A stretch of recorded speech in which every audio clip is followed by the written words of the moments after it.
Zaman telah berubah, tapi kami tetap kokoh tak tertandingi. Untuk membangun kisah melintasi generasi, kami kokoh tak tertandingi bagi yang merangkai mimpi, untuk mereka yang tak ingin terhentikan, dan untuk mereka yang ingin menikmati waktu. Menopang mereka, menantang diri jadi lebih baik. Kami kokoh tak tertandingi untuk mereka yang dalam perjalanan dan mencari tempat untuk pulang. Inilah kami, Semen Gresik, yang selalu ada untuk terus membangun mimpi di Indonesia.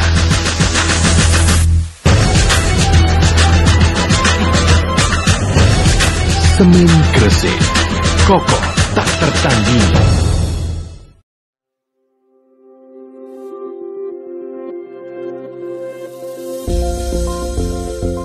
Dari timur Indonesia, kami hadir membangun hingga ke pelosok negeri, menghadirkan mahakarya kualitas dunia dari anak bangsa.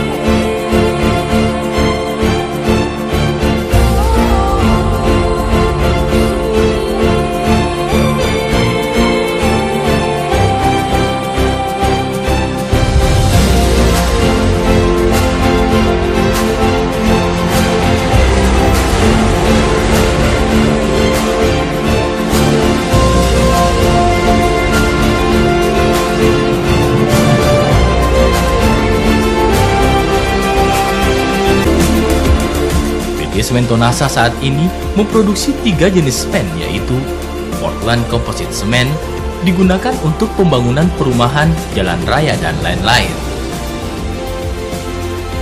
Ordinary Portland Cement digunakan untuk membangun gedung bertingkat, jembatan, dan struktur daratan lainnya. Portland Pozzolan Cement digunakan khusus untuk bangunan yang bersentuhan dengan air laut. Luas lahan 715 hektar, memiliki 4 pabrik yang berproduksi dengan total kapasitas 5.980.000 ton per tahun yang didistribusikan ke berbagai wilayah di Indonesia dan ekspor ke beberapa negara di Asia dan Australia. Selain di pabrik, kami juga memiliki unit pengantongan di beberapa daerah pasar utama, yaitu di Biringkasi, Pangkep, Makassar, Mamuju, Palu, Bitung, Samarinda, Ambon, Kendari, Sofifi, Sorong dengan total kapasitas unit pengantongan 6.600.000 ton per tahun.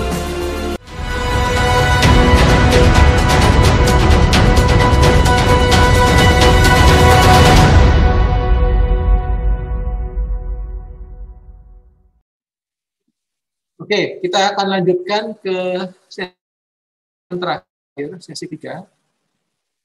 Sesi ketiga ini akan menampilkan materi berjudul Tantangan dan Peluang Pengelolaan Waste Heat Recovery for Power Generation atau biasa disebut dengan WHRPG yang akan disampaikan oleh Bapak Musiran ST.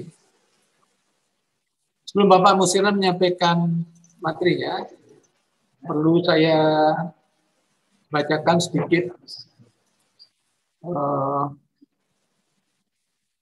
CV Bapak Musiran.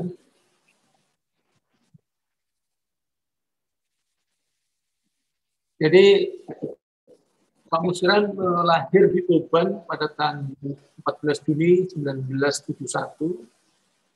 Beliau kuliah di jurusan Teknik Elektro Universitas Brawijaya pada tahun 1996. Rasami 1996 lulusnya mungkin ya. Kemudian riwayat pekerjaan di Semen Indonesia adalah sebagai berikut. Tahun 97 masuk ke PT Semen Indonesia sebagai staf pemeliharaan listrik dan instrumentasi. Kemudian pada tahun 2008 hingga 2010 menjabat sebagai Kepala Bagian Pemeliharaan Listrik dan Instrumentasi. Dari tahun 2010 hingga tahun 2015 menjabat sebagai Kepala Biro Desain Listrik dan Instrumentasi. Tahun 2014 sampai 2015 jadi beririsan dengan jabatan Kepala Biro, beliau juga menjabat sebagai Senior Manager of Integration Design. Kemudian dari tahun 2015 hingga tahun 2020, beliau menjabat sebagai General Manager of Raw Material Production, dan dari tahun 2020 hingga sekarang Pak Musiran menjabat sebagai Kepala atau General Manager of Clinker and Cement Production. Baik, sebelum Pak Musiran menyampaikan materi presentasinya, saya perlu ingatkan sekali lagi bahwa link Google Form untuk pertanyaan terkait materi Pak Musiran akan dikirimkan oleh panitia pada saat materi disampaikan, dan kami juga mengingatkan kepada Bapak Ibu untuk tetap menonaktifkan mic Bapak Ibu supaya tidak mengganggu jalannya presentasi yang akan disampaikan oleh Pak Musiran. Baik, Pak Musiran, Bapak punya waktu 25 menit untuk menyampaikan materinya, dan saatnya sekarang waktu untuk Bapak menyampaikan materi. Silakan Pak Musiran. Baik, terima kasih Pak Arif. Assalamualaikum warahmatullahi wabarakatuh. Waalaikumsalam. Selamat siang, salam sejahtera bagi kita semua. Yang saya hormati Pak Widodo Santoso selaku Ketua ASI. Yang saya hormati narasumber Pak Arianto dan Pak Ridwan, serta Bapak Ibu peserta seminar webinar di siang ini.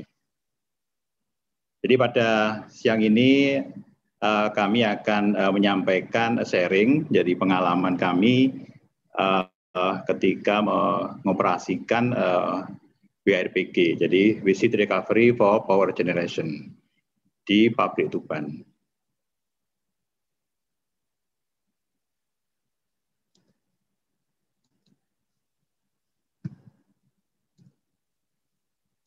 Jadi pada kesempatan ini nanti akan sampaikan 4 hal. Yang pertama adalah overview WRPG, kemudian equipment, kemudian kinerja produksi WRPG, dan yang terakhir adalah maintenance dan improvement. Jadi secara umum tujuan awal kami untuk membangun WRPG itu adalah untuk memanfaatkan gas buang sisa pembakaran di kilen untuk menghasilkan energi listrik sebagai substitusi energi PLN sebesar 19,7 MW atau setara dengan 154 juta kWh per tahun, atau setara dengan 15% menggantikan power existing. Yang kedua adalah menurunkan emisi sebesar 122.000 ton setara CO2 per tahun. Investment cost kami dapatkan dari Capex Semen Indonesia dan juga GCM Scheme, yaitu Joint Credit Mechanism antara pemerintah Indonesia dan pemerintah Jepang. Kemudian sumber panas dari WRPG ini kami dapatkan dari 4 rotary kiln yang saat ini beroperasi dengan produksi masing-masing 7.800 ton per day. Tentu lokasinya adalah di pabrik Tuban. Nah, ini adalah gambaran secara umum potensi gas buang pabrik semen yang setara dengan pabrik kami di Tuban. Jadi sesuai dengan studi yang kami lakukan di sekitar tahun 2011, sumber panasnya didapat dari suspension breather dengan temperatur saat itu adalah 400 derajat Celcius yang bisa kita manfaatkan untuk boiler menjadi 350 atau 330 derajat Celcius. Kemudian yang kedua adalah sumber panas dari AQC, Air Quenching Cooler, dengan temperatur sekitar 325. Untuk flow gasnya yang ada di SP adalah 288.000 dikalikan 2 karena memang double string. Kemudian yang di AQC adalah sekitar 245.000 meter kubik per jam. Ini adalah gambaran ketika studi di tahun 2011 ya. Namun pada kenyataannya nanti bisa berubah tergantung kondisi operasional. Nah, ini adalah parameter-parameter utama operasional ya, ketika kita menginginkan mendapatkan power output dari WRPG dengan voltage dan frekuensi yang kita inginkan. Kita ketahui bahwa flow gas inlet boiler yang dari proses di kiln itu tidak stabil. Kemudian demikian juga temperaturnya juga naik turun tergantung dari operasional di kiln. Kemudian berapa jumlah kiln on off yang ada. Kemudian yang nggak kalah penting adalah bahwa output dari boiler, maksudnya gas sisa dari boiler itu akan juga dimanfaatkan oleh proses di area lain, yaitu di raw mill dan di cold mill.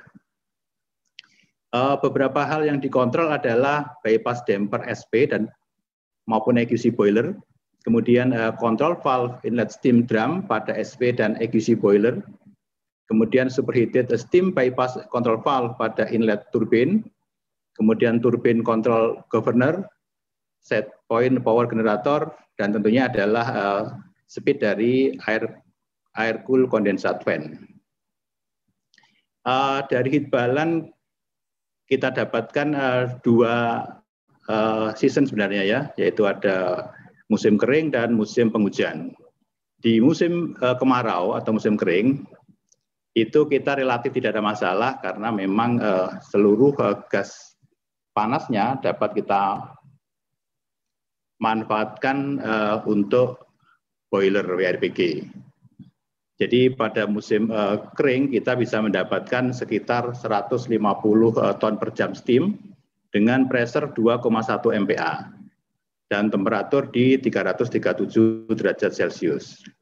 Nah, di musim penghujan, di rainy season, kita hanya mendapatkan steam sebesar 115 ton per jam dengan pressure dan temperatur yang hampir sama, karena memang tadi saya sampaikan bahwa sisa gas yang dipakai boiler ini juga dimanfaatkan untuk pengeringan yang ada di raw mill maupun ada di cold mill.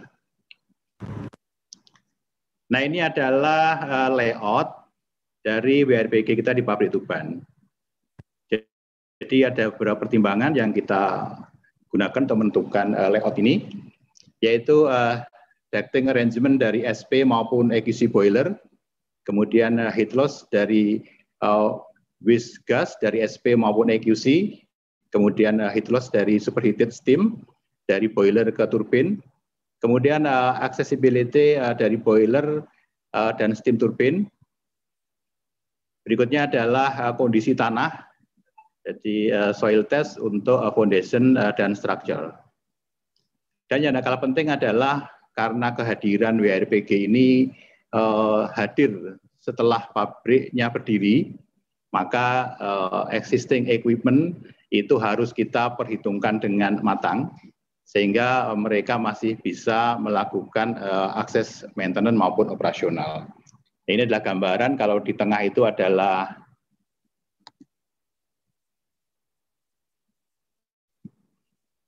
kalau di tengah ini adalah lokasi turbin house, ini turbin house-nya.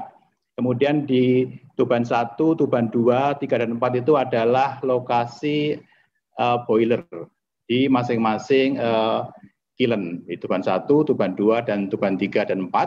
Kemudian steamnya nanti dikirim ke turbin house.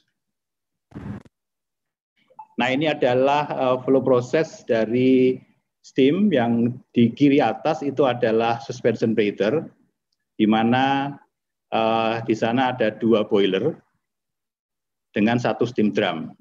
Kemudian yang di kanan adalah EQC, di mana ada 1 boiler dan 1 steam drum. Jadi di masing-masing kiln nanti ada seperti ini, sehingga ada 4 area. Kemudian yang di bawah adalah flow untuk steam turbin. Jadi hanya 1 turbin yang ada di turbin house. Ini adalah peralatan utama kita. Yaitu ada 4 set SP boiler, kemudian 4 set QC boiler karena memang terbagi ke 4 pabrik. Kemudian 1 set SCC dan water treatment. Untuk turbin generator hanya 1 set, kemudian 1 set cooling tower dan 1 set automation dan synchronizer. Nah, ini coba kita lihat bagaimana pola operasi WHRBG dengan kiln. Jadi yang utama di pabrik semen adalah tentunya adalah efisiensi di area proses kiln. Itu yang kita utamakan, sehingga efisiensi di kiln tentu menjadi yang utama. Kemudian kalau WHRBG itu hanya mendapat sisa panas. Jadi berapapun panas yang didapat dari kiln, itulah yang menjadi haknya WHRBG. Jadi pengendalian opening damper, gas panas ke boiler, di exit SP maupun EQC, itu dilakukan sepenuhnya oleh operator CCR kiln. Sesuai dengan kondisi proses pembakaran dan kebutuhan panas. Jadi beberapa parameter yang dikendalikan adalah temperatur exit breather maksimal di 39 derajat Celcius, kemudian exit oxygen breather maksimal di 3%, kemudian exit temperatur raw mill dan cold mill. Untuk raw mill lebih dari 80 derajat dan di cold mill lebih dari 63. Memang ini kita perlukan untuk drying di area tersebut. Nah, jika terjadi kondisi tidak stabil di proses kiln, maka sistem akan melakukan automatic stop damper yang ke boiler. Kemudian operator CCR kiln tentu akan melakukan pengendalian dan penstabilan kembali operasi di kiln. Nah, yang di kanan itu kita lihat bagaimana kondisi gas panas salah satu di tuban 2 misalkan, itu di ILC dan SLC, masing-masing ILC di 376 derajat Celcius, kemudian di SLC di 383, kemudian di EQC 318, sehingga steam yang didapatkan sekitar 10 untuk 10 ton per jam maksudnya untuk yang di SP, dan di EQC 2,65. Nah, yang di atas itu adalah gambaran bagaimana bukaan damper di area ILC maupun SLC dan steam flow yang kita dapat di masing-masing boiler SP tuban 2, 3, dan 4 maupun di EQC 1, 2, 3, 4. Nah, di sini terlihat bahwa di SP tuban 1 itu masih belum beroperasi karena terjadi kerusakan di ducting. Nah, ini adalah bagaimana kawan-kawan di kiln juga melakukan optimalisasi operasional, yaitu tentu adalah yang standar buat semen adalah bahwa kita harus mengembalikan false air baik di raw mill maupun cold mill dan di area yang lain sesuai dengan standarnya. Ini rutin kita lakukan setiap overload tahunan. Kemudian yang ketiga, menaikkan damper bypass WHRBG saat raw mill service atau silo kiln penuh. Kemudian kita mengoptimalkan kapasitas atau cold mill dengan mengambil gas panas dari kiln tuban 1, 2. Kemudian kita juga merubah konfigurasi flow fan cooler untuk memenuhi kebutuhan EQC saat produksi klinker kurang dari 300 ton per jam. Nah, ini adalah gambaran bagaimana WHRBG mendapatkan gas panas. Jadi ini damper dari SP dibuka, kemudian gas mengalir ke boiler. Kemudian selanjutnya ini adalah fresh water, masuk di economizer yang ada di EQC boiler. Kemudian setelah itu terbentuklah superheated steam. Kemudian dilanjut ke SP boiler, sampai juga terbentuk superheated steam. Ini setelah superheated steam cukup dan stabil, jadi sekitar 40 ton per jam begitu, maka turbin siap di rolling untuk menghasilkan power. Nah, ini adalah gambaran produksi steam yang kita dapatkan saat commissioning di sekitar Oktober Desember 2018. Jadi nampak bahwa produksi steam di SPE boiler itu hanya tercapai 65% dari kapasitas desain dengan mengoptimalkan proses di raw mill dan di cold mill. Demikian juga di EQC boiler itu dicapai produksi sekitar 46% dengan mengoptimalkan mengoptimalkan gas yang dikirim ke vertikal semen mill. Untuk pembangkitan listriknya saat itu setara dengan 17,33 MW, walaupun dari desain kapasitas alat sebenarnya di 30,6 MW seperti disampaikan oleh Bapak Ketua ASI tadi. Nah, ini adalah trending produksi steam yang kita dapatkan di tahun 2020 di bulan Juli sampai Desember. Yang di kiri atas adalah produksi dari SP boiler. Nampak bahwa produksinya cukup fluktuatif dari waktu ke waktu, baik di Tuban 2, Tuban 3 maupun Tuban 4. Sementara di Tuban 1 sampai hari kemarin itu masih belum memproduksi steam karena ada trouble. Kemudian yang di kanan itu adalah EQC boiler, nampak juga tidak kalah ekstrimnya fluktuasinya. Jadi Tuban 1, 2, 3, dan 4 relatif sama-sama fluktuatif. Sehingga kalau kita lihat setelah digabung produksi steam tersebut di mix di flasher, ternyata outputnya juga fluktuatif, sehingga power yang di-generate juga fluktuatif. Ini kalau kita lihat di sekitar September tahun lalu itu bisa dibangkitkan sekitar 13 MW. Nah, ini adalah kinerja produksi listrik di tahun 2019 dan 2020.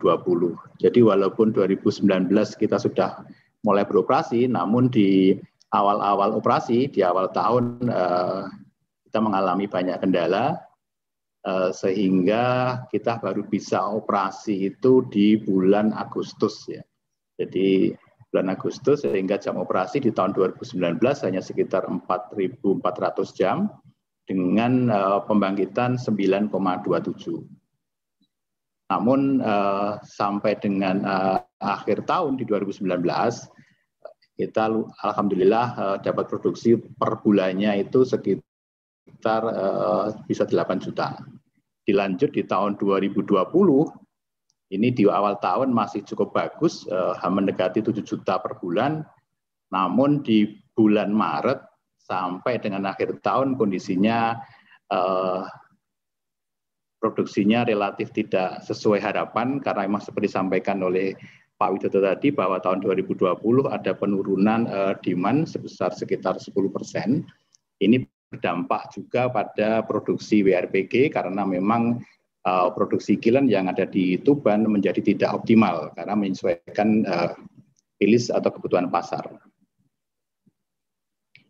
Nah, ini adalah gambaran biaya pembangkitan listrik. Jadi komponen yang utamanya adalah yang pertama penyusutan, ini menempati sekitar hampir 70% dari HPP, kemudian biaya pemeliharaan itu sekitar 26%, ini termasuk di dalamnya adalah biaya spare part, kemudian outsourcing yang mengoperasikan WRPG ini. Kemudian yang ketiga adalah biaya tenaga kerja. Ini adalah tenaga kerja induk, tenaga kerja organik dari Semen Indonesia sekitar 6%. Kemudian ada lagi biaya bahan baku dan penolong. Jadi ini adalah untuk water treatment. Kemudian ada 1% biaya umum dan administrasi. Ini adalah termasuk di dalamnya adalah retribusi PPJU. Pajak barangan jalan umum yang retribusinya ke pemerintah daerah Kabupaten Tuban. Kemudian ada bahan bakar itu adalah hanya untuk transportasi kendaraan operasional, demikian juga listrik.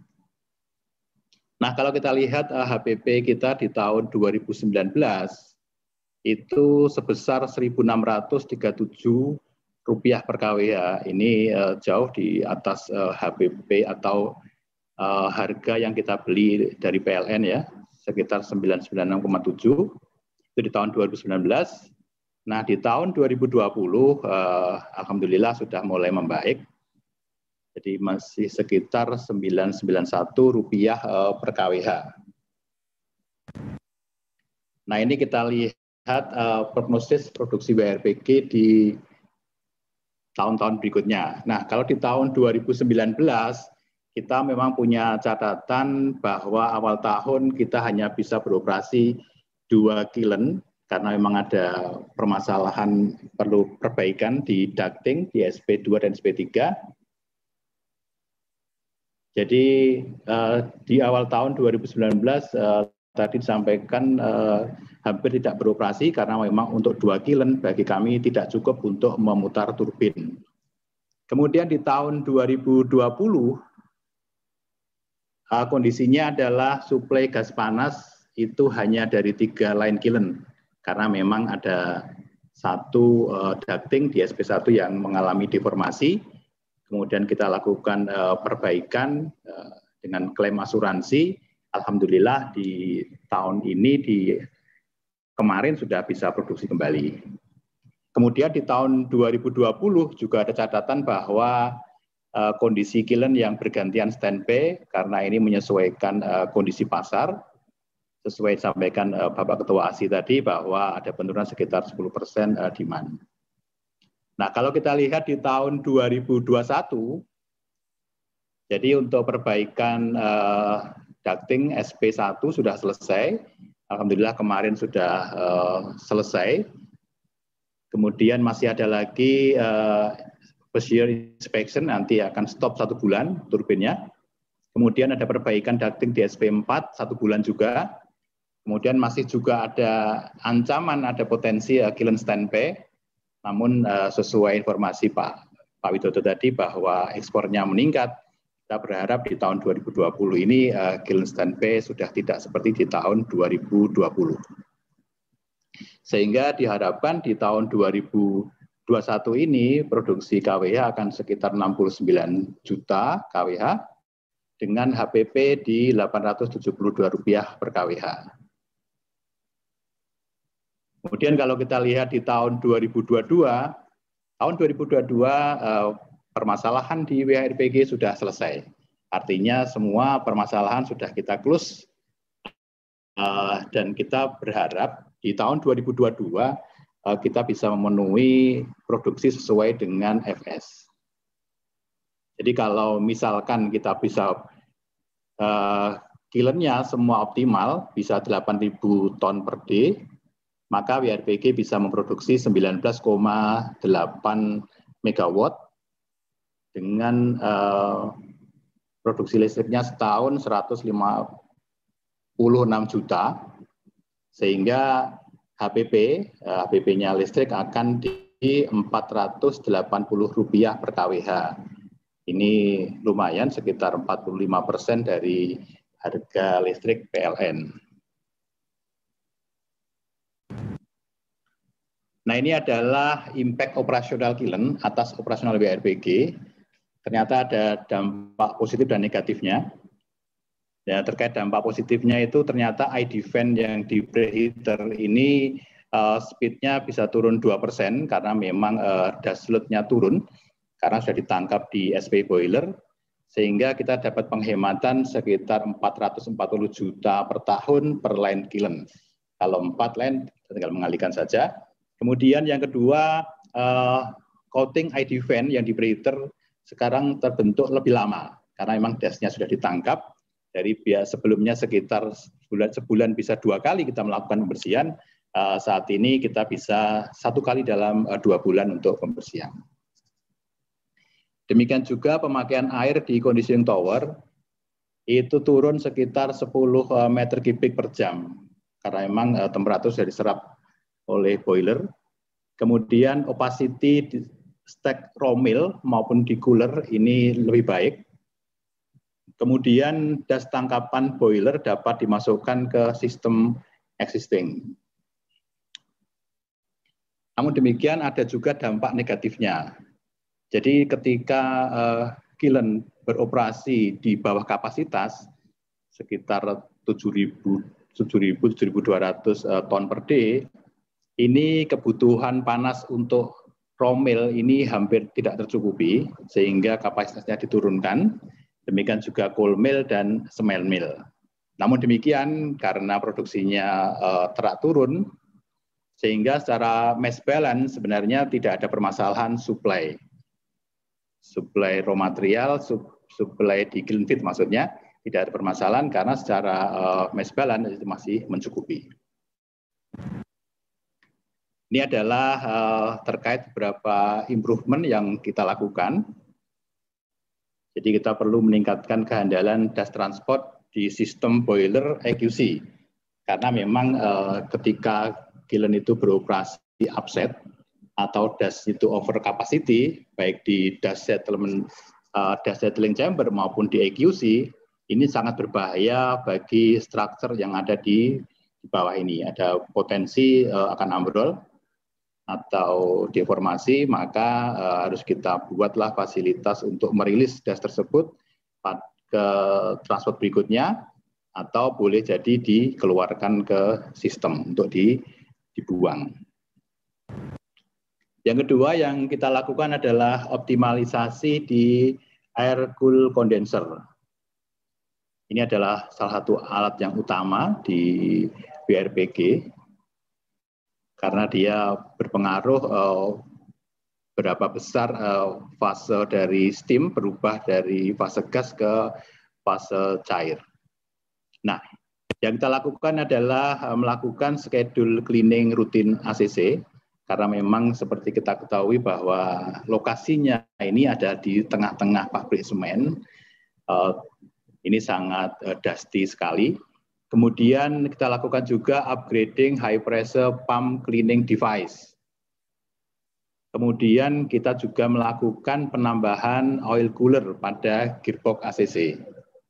Nah, yang tidak kalah penting, kita juga melakukan penghijauan di area ACC yang berfungsi untuk meningkatkan kualitas udara pendingin dan sebagai natural wall terhadap debu yang berada di sekitar kita. Nah, dari optimalisasi ACC ini berdampak pada operasional beberapa equipment. Yang pertama, vacuum pressure exhaust turbine itu dari sebelumnya hanya 55 kPa minus, sekarang menjadi 83 minus kPa, jadi standarnya 76. Kemudian temperatur exhaust turbin turun dari 79 derajat ke 58 derajat. Kemudian temperatur gearbox ACC ini turun dari sebelumnya 95 ke 69 derajat. Nah, dampak positif tersebut ternyata menghasilkan peningkatan efisiensi di turbin sekitar 8-9% dan peningkatan power output 0,7 sampai 1 megawatt, sehingga produksi listriknya akan menambah sekitar 5 juta atau savingnya bisa tambah 5 miliar rupiah per tahun. Nah, ini improvement yang ketiga, yaitu adanya penambahan jalur backwash dari air reject RO ini di water treatment. Sebenarnya kita hanya menambahkan valve dan pipa saja, di mana sebelumnya kita air reject dari RO ini kita buang. Namun saat ini kita tampung, kita gunakan kembali untuk melakukan backwash, sehingga bisa menghemat pemakaian fresh water dari water treatment induk. Jadi secara umum ada beberapa hal yang dapat kami simpulkan bahwa kinerja produksi WRPG sampai dengan tahun 2020 itu belum optimal. Ini dikarenakan pemakaian gas panas. Kita harus berbagi dengan beberapa equipment lain. Kemudian kapasitas produksi klinker itu menyesuaikan kebutuhan pasar. Adanya optimalisasi proses pembakaran di kiln. Boiler SP Tuban 1 masih dalam proses perbaikan. Yang kedua, kapasitas dan hari operasi kilen itu menyesuaikan dengan order fulfillment pemasaran, di mana ada yang standby sehingga volume steam juga akan berdampak.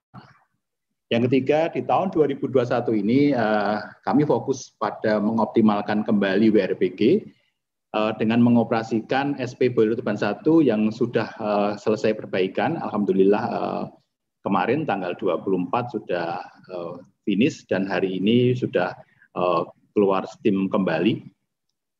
Dan berikutnya melaksanakan inspeksi turbin yang sempat tertunda. Ini adalah first year inspection sebenarnya. Kemudian di tahun 2022 kami sangat berharap bisa memenuhi FS, di mana kami juga tergantung dari yield dan utilisasi produksi kilen yang optimal. Sehingga di tahun 2022 kami mengestimasikan HPP kami adalah sekitar Rp480 per kWh. Nah, demikian yang dapat kami sampaikan, kurang lebihnya mohon maaf. Selanjutnya saya kembalikan ke Pak Arief. Terima kasih. Assalamualaikum warahmatullahi wabarakatuh. Waalaikumsalam warahmatullahi wabarakatuh.